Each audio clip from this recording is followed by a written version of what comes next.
जब मन परमात्मा की भक्ति में रम जाता है तो हर जीव में वही प्रभु नजर आते हैं। एक छोटा बच्चा अपनी दादी को रोज परमात्मा की भक्ति करते देखता था।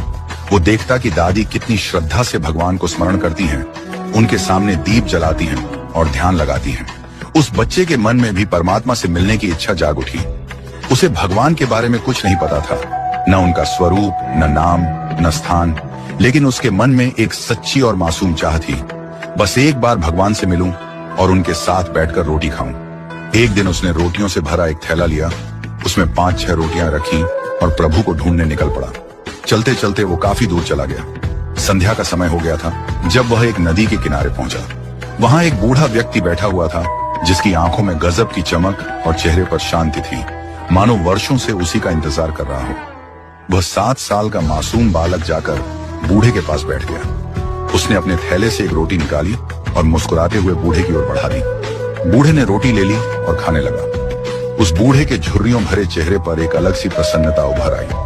उसकी आंखों से आंसू बह निकले, लेकिन वे आंसू किसी दुख के नहीं बल्कि आत्मिक संतोष के थे। बच्चा उसे निहारता रहा और फिर एक और रोटी बूढ़े को दी। खुद भी एक रोटी खाने लगा। दोनों ने रोटियां बांटी, प्रेम बांटा। कुछ देर चुपचाप बैठे रहे, पर दोनों की आत्माओं में एक अलग ही संवाद हो रहा था। बच्चे को लग रहा था जैसे वह स्वयं ब्रह्मा जी के साथ बैठा है, और बूढ़े को लग रहा था जैसे स्वयं श्री कृष्ण उसे अपने हाथों से रोटी खिला रहे हैं। जब रात गहराने लगी तो बच्चा घर लौटने के लिए उठा।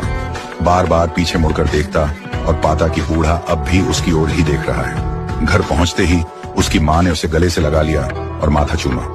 माँ ने पूछा कि आज वह इतना खुश क्यों है। बच्चा बोला, माँ, आज मैंने भगवान के साथ बैठकर रोटी खाई, उन्होंने भी मेरी रोटी खाई।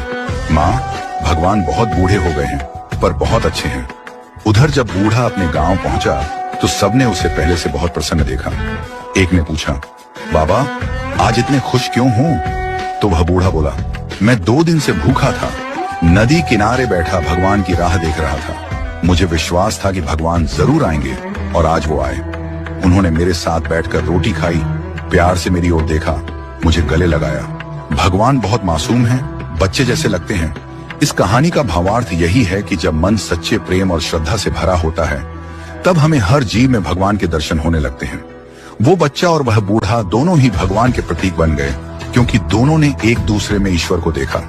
जहाँ भाव शुद्ध होता है वहाँ प्रभु स्वयं प्रकट हो जाते हैं। सच ही कहा गया है कि आत्मा परमात्मा का अंश है, और जब हम किसी भूखे को प्रेम से रोटी खिलाते हैं, किसी के आंसू पोंछते हैं, तो प्रभु की कृपा स्वतः हमारे जीवन में बरसने लगती है।